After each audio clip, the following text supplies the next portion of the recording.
Vasudevaya. Om Namo Bhagavate Vasudevaya. Om Namo Bhagavate Vasudevaya. Narayanam Namaskritya Naram Jaya Narottamam Devim Saraswatim Vyasam Tato Jayam Diri Nashtaprayesha Bhadreshu Nityam Bhagavata Sevaya Bhagavati Uttam Shloke Bhaktir Bhavati Naishtaki. Continuing with the discussion of Srimad Bhagavatam, Canto 3, Chapter 14, Pregnancy of Diti in the Evening, text number 27 onwards. Yasyanvadya charitam manishino grinanti vidya patalam vivitsavaha nirasta samyati shayo api yatsvayam pishachacharyam acharad gatih satam. Although no one in the material world is equal to or greater than Lord Shiva, and although his unimpeachable character is followed by great souls to dismantle the mass of nescience, he nevertheless remains as if a devil to give salvation to all devotees of the Lord. Lord Shiva's uncivilized, devilish characteristics are never abominable because he teaches the sincere devotees of the Lord how to practice detachment from material enjoyment. He is called Mahadev, or the greatest of all demigods, and no one is equal to or greater than him in the material world. So he is a Mahadev, and no one is equal to or greater than him in the material world. He is almost equal with Lord Vishnu. Although he always associates with Maya, Durga, he is above the reactionary stage of the three modes of material nature. And although he is in charge of devilish characters in the mode of ignorance, he is not affected by such association. In fact, he gives them his association. So all the devilish characters also get some mercy of a pure Vaishnava. And look at opening line when Prabhupada says his devilish characteristics are never abominable. And this is where later on we'll read how Daksha made a mistake in guessing or understanding Lord Shiva's position. So for Vaishnava like Lord Shiva, it's very, very hard to understand his Kriya Mudra, Vaishnavir Kriya Mudra, Vijnana Bhujaya. It's very difficult to understand. Only a devotee and only the Supreme Lord knows his dealings. And sometimes he takes side of the demons to fight with Lord Vishnu. Sometimes it has happened. Because the demon happened to be his devotee, Lord Shiva took side of him and fought with Lord Vishnu. And Lord Vishnu ultimately defeated him. If he killed the demon, defeated Lord Shiva. But this is a special pastime, special position of Shiva and special relationship between Lord Shiva and Lord Vishnu. It's so special. Nobody can understand what is this. It's completely out of this world. And for him, he is Mahadev, greatest of all demigods, and no one is equal to or greater than him in the material world. He is almost equal with Lord Vishnu. Look at his great position, and still he doesn't even have a house to live in, and he gives association to all these ghosts and goblins, these kind of living entities. Hasanti yasya charitam hi durbhaga swatman tasya vidusha samipihtam yar vastra malya bharana anulepanah shvabhojanam swaatma tayo palalitam.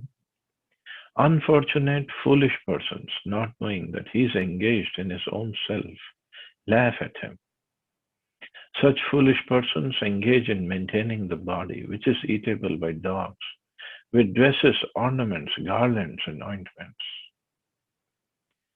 Lord Shiva never accepts any luxurious dress, garland, ornament, or ointment, but those who are addicted to the decoration of the body, which is finely eatable by dogs, very luxuriously maintain it as a self. Such persons do not understand Lord Shiva, but they approach him for luxurious material comforts. There are two kinds of devotees of Lord Shiva. One class is gross materialists seeking only bodily comforts from Lord Shiva, and the other class desires to become one with him, the Mayavadi class or the impersonalists. They're mostly impersonalists and prefer to chant Shiva Aham, I am Shiva, but after liberation I shall become one with Lord Shiva. In other words, the karmis and jnanis are generally devotees of Lord Shiva, but they do not properly understand his real purpose in life. Sometimes so called devotees of Lord Shiva imitate him in using poisonous intoxicants. Lord Shiva once swallowed an ocean of poison and thus his throat became blue.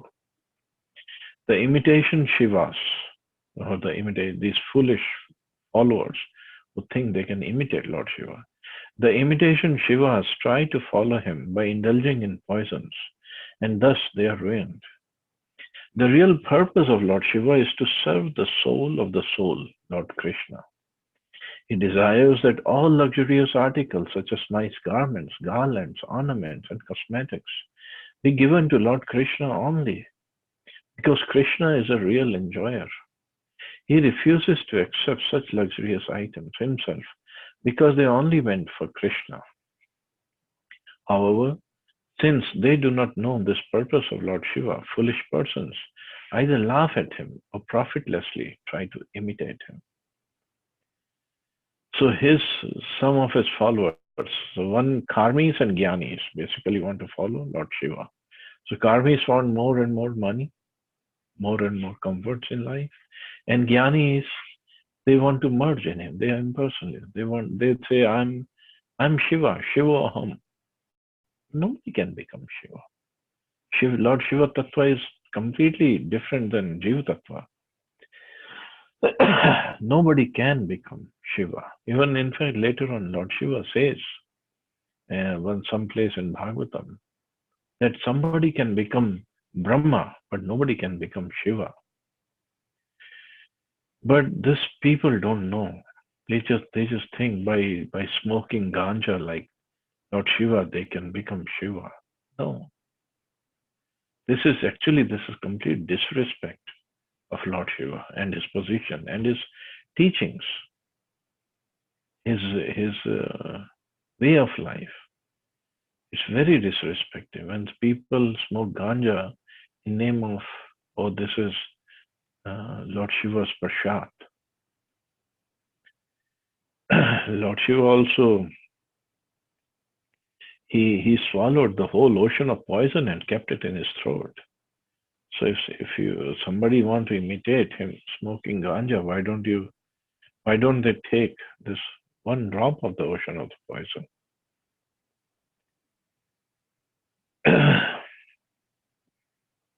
And Prabhupada says nicely, the real purpose of Lord Shiva is to serve the soul of the soul, Lord Krishna.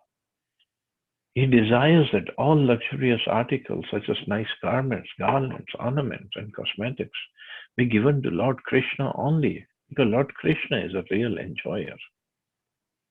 But people, they don't understand the heart of Lord Shiva. And if you go to Kanchipuram in South India, near Chennai, there is, in the Kanchipuram, there are two sects. One is Shiva Kanchi and one is Vishnu Kanchi. Now it is all merged because nobody has any knowledge.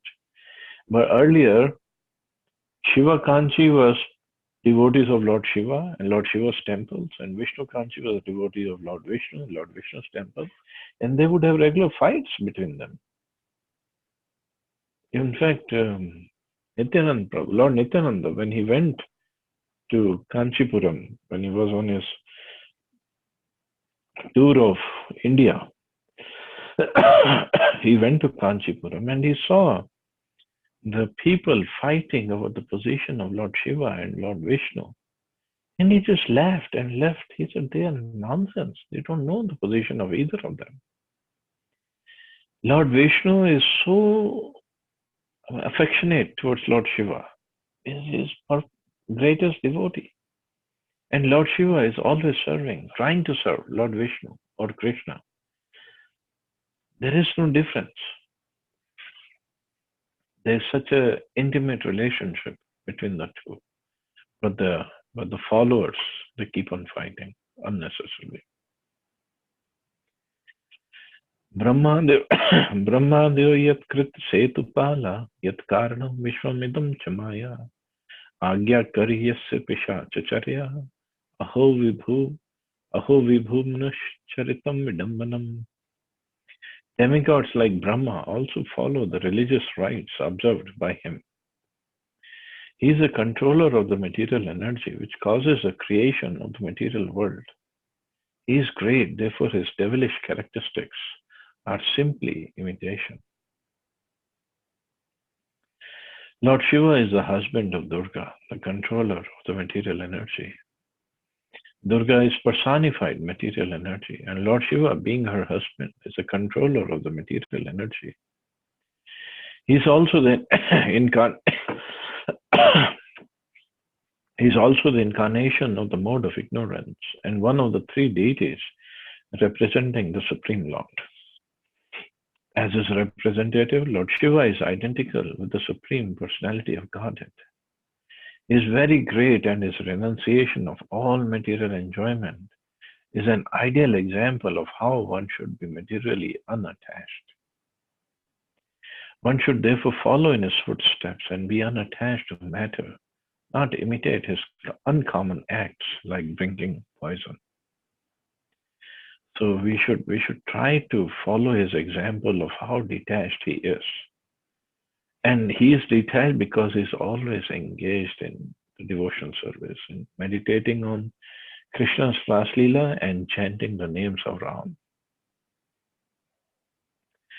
So that's how he becomes detached from material enjoyment or material possessions.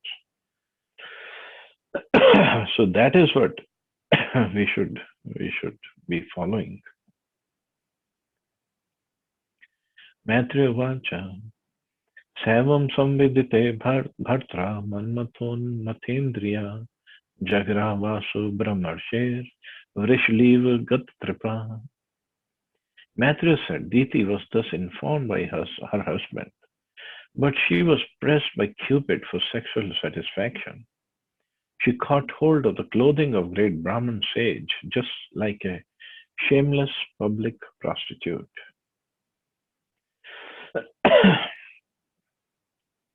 The difference between a married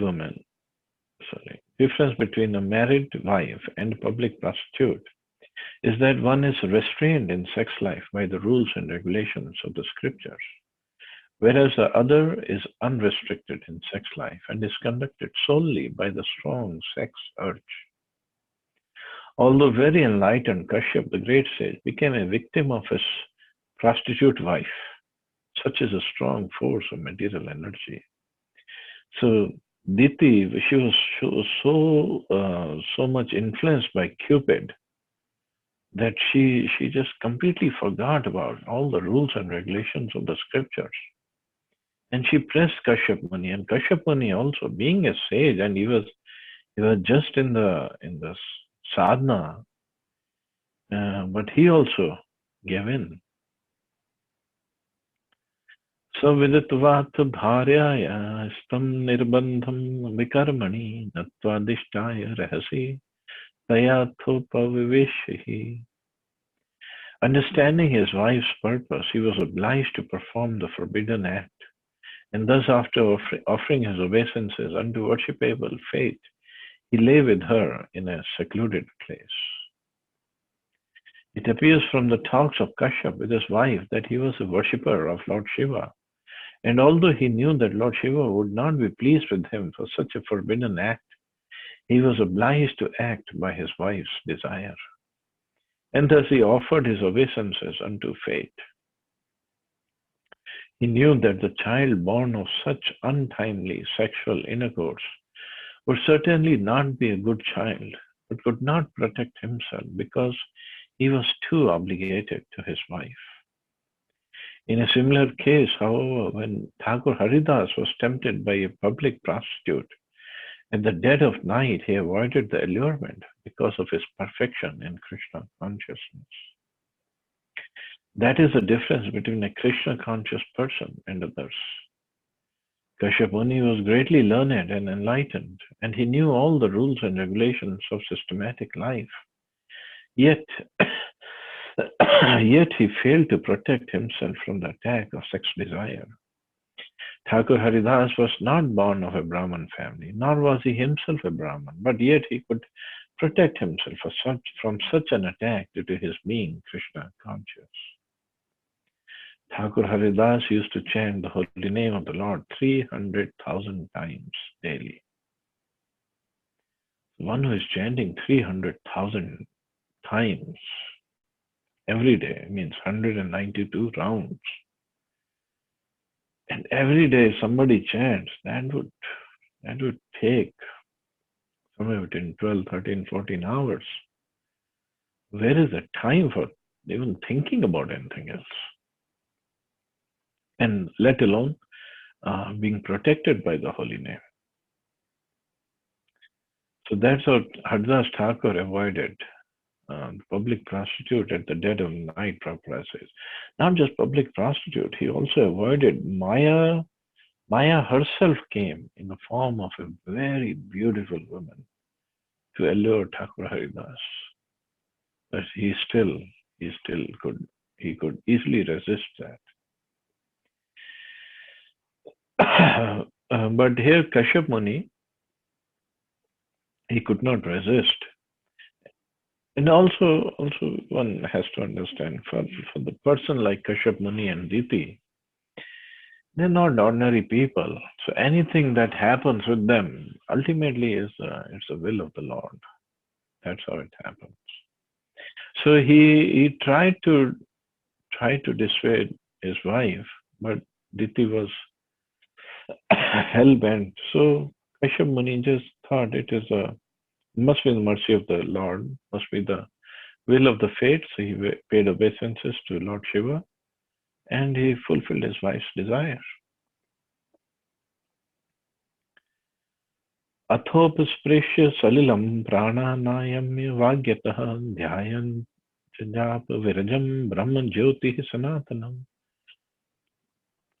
Thereafter, the Brahmin took his bath in the water and controlled his speech by practicing trance, meditating on the eternal effulgence, and chanting the holy Gayatri hymns within his mouth. As one has to take bath after using the toilet, so one has to wash himself with water after sexual intercourse, especially when at a forbidden time.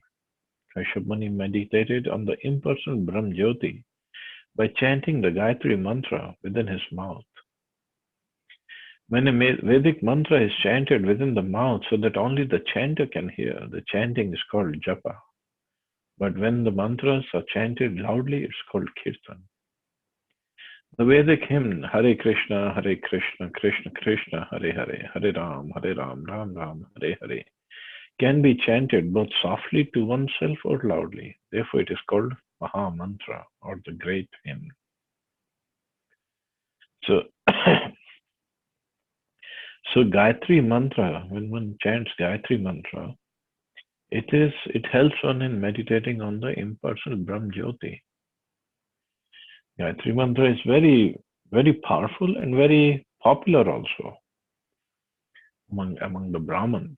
People, and also these days you can buy the CDs and the MP3 files you can download of Gayatri Mantra, you can play it.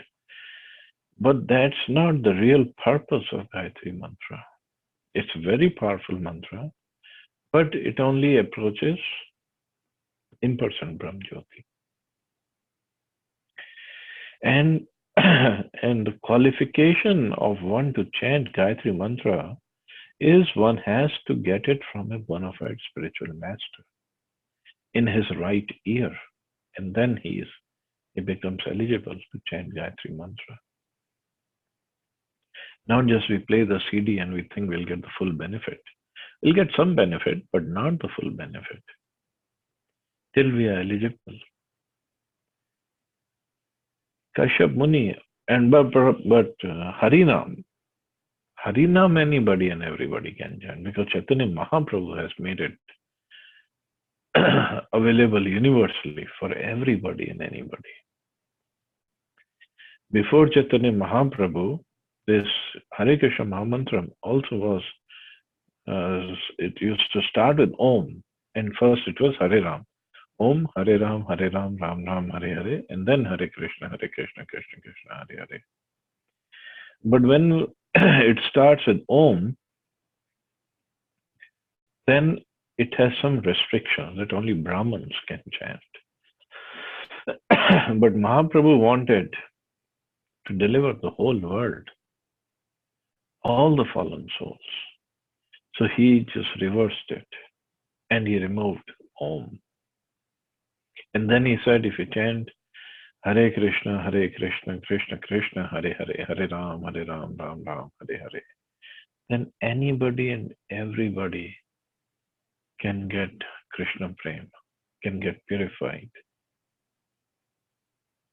That is the power.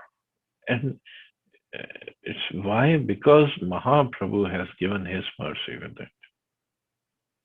That's why this Mahamantra is more powerful than even Gayatri Mantra. Gayatri Mantra, the second initiated devotees, the Brahmanical initiated devotees, they only chant. And of course, we not only chant Gayatri Mantra, we have other Gayatris also. Kam Gayatri and Gopal Gayatri, others also. But that we chant only 3 times a day, at every Sandhyam. But Hare Krishna Mahamantra can chant 24 hours, or at least 16 rounds, we all chant. So Hare Krishna Mahamantra is more universally approachable, and one can chant and one can get full benefit up to the stage of Krishna Prem. There's nothing beyond that anyway. Kashyap Muni appears to be an impersonalist. Comparing his character with that of Thakur Haridas as referred above, it is clear that the personalist is stronger in sense control than the impersonalist. This is explained in Bhagavad Gita as Param Drishtva Nivartate. That is, one ceases to accept lower grade things when one is situated in a higher, superior condition. One is supposed to be purified after taking bath and chanting Gayatri, but the Mahamantra is so powerful that one can chant loudly or softly in any condition and he is protected from all the evils of material existence. So this is how powerful Hare Krishna Mahamantra is. But now, if we are not protected by chanting, after chanting Hare Krishna Mahamantra, means something is wrong with our chanting. Something is missing there. That's why we, first of all, it's not like Mahamantra cannot protect us. We don't take full shelter or the full protection of Mahamantra. That's why we still have the material desires and the problems in the material world. So anyway, we'll stop here. See anybody has any questions or comments.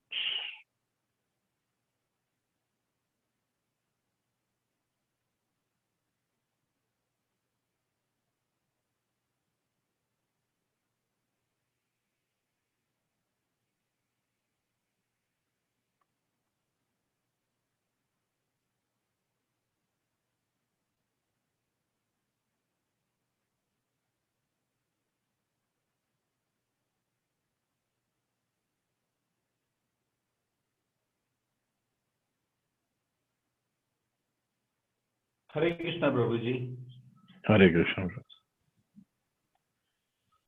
You were talking about Gayatri Mantra, its power, and one should start chanting Gayatri only after being initiated by a bona fide spiritual guru. If somebody instructed me to chant the Gayatri Mantra, he's not exactly a spiritual guru, but he's a man in goodness. So we started chanting under such guidance. But later on, what could be the consequences of chanting Gayatri without proper instruction? No, Somebody goes on chanting there is no bad consequences of chanting any mantra. It will help only, but it will not help fully unless you receive it from bona fide spiritual master. That's all. But we have heard that any mantras in the Vedas, if not properly chanted, it can give rise to some other results which are detrimental to our spiritual progress. See, one is not chanting properly means not chanting with full grammatically.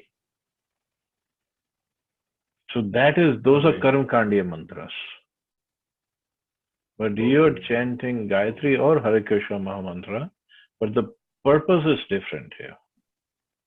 So there won't be any adverse effects. It just won't have full effect. That's all. Like when I started chanting Gayatri Mantra about 20 years back, I did not chant under the guidance of bona fide guru, and I didn't even know what for I am chanting. So it was just given to me because we were all interested in some spirituality. So we were told that you can recite the Gayatri by sitting there at one place for 20 minutes, recite the same mantra again and again. So we were not very clear what its purpose was, whether it was material or spiritual. So we still chanted it under some good faith. But in that case, we didn't do it for any material results or spiritual results. So what could be the consequences of chanting such Gayatri Mantra? Yeah, because of that chanting, I guess you came into Krishna consciousness. No, I came because of the mercy of devotee like you. See, so much of Gayatri Mantra is powerful mantra. I'm not saying if you're not initiated, then it will not have effect. It's very powerful.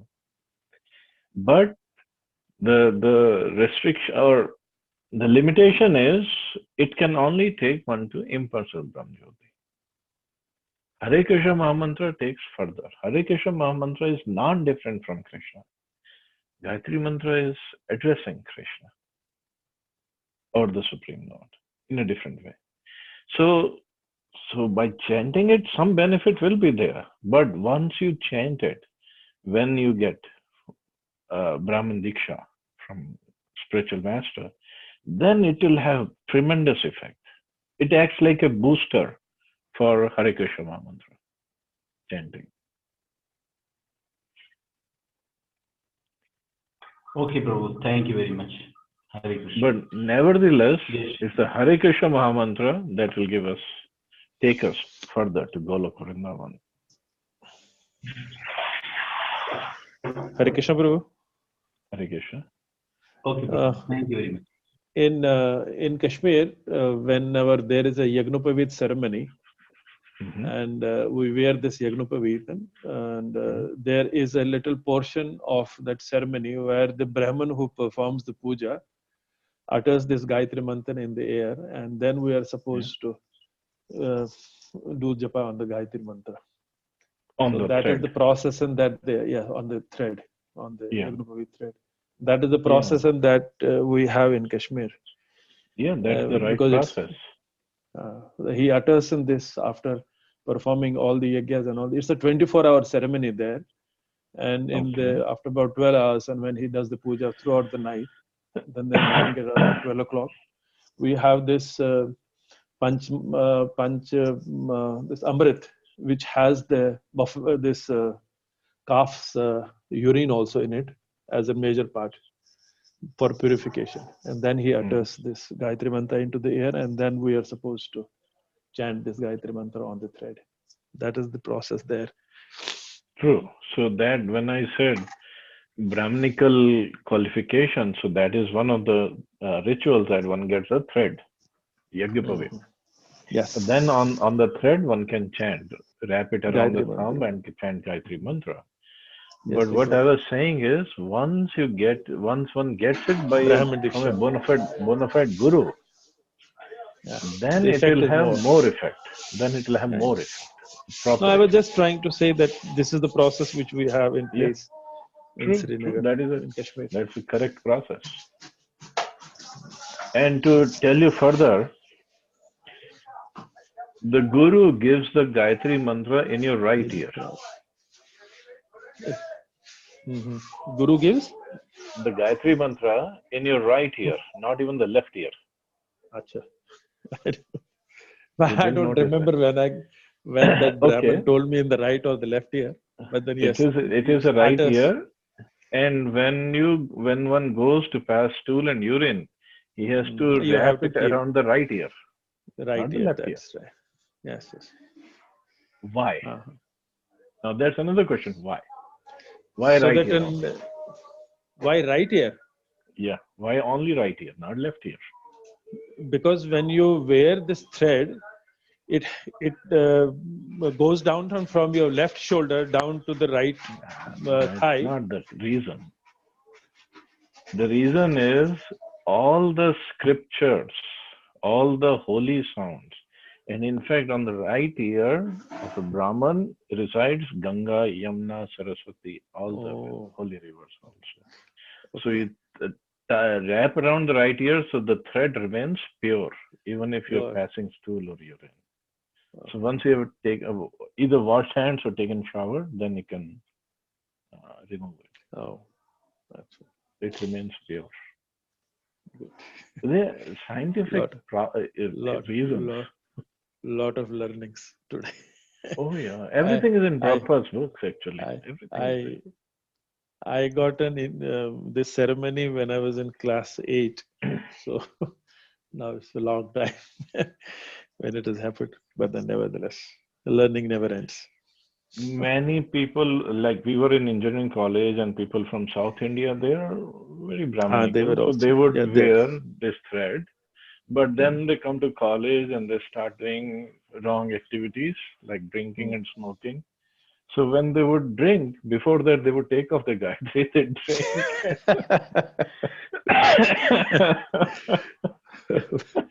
That's nonsense. They said, no, we cannot drink when the thread is there. Okay, at least follow something. Chalo, thank you, Prabhuji. Chalo, I guess we Hare can Krishna, stop. Prabhuji. Hare Krishna. Prabhuji, Yes, I ma'am. have a question, Prabhuji. Prabhuji, Yes, yesterday in the class you said that ki Lord, matlab Shiva, meditates on Lord Vishnu. So why you also said that ki he also sometimes fights with Lord Vishnu to protect his devotees. If he is meditating on Lord Vishnu, then how can one fight with him? I mean, मतलब मेरे को थोड़ा सा वो नहीं समझ में आया, तो मैंने सोचा कि आपको पूछ लूं प्रभुजी. He does not fight with Vishnu to protect his devotee. See, Gaur Govind Maharaj in one of his lectures, he explained there are two kinds of kripa, Sakapat kripa and Nishkapat kripa. So he explained Sakapat means like Lord Shiva when he is fighting with Vishnu, but ultimately he gets this demon killed, whoever he is trying to protect. So this is Sakapat kripa. Like this is like not a proper kripa. But he knows these demon associates or disciples of his, they will not understand it otherwise. So sometimes he fights, but he knows he cannot win from Lord Vishnu. He knows very well. It's and they have Shivji and Vishnu. They have a special bond, special relationship. Similarly, like Bhishma Dev, he's a Mahajan, but he fought with Arjun and he shot arrows at Krishna also. And he made Krishna pick up the weapon. Although Krishna had taken a vow that I'll not pick up weapon in Mahabharata war. That's a special relationship. We cannot judge by our own So standards. is it also you can like understand ki to please Krishna he does this Leela?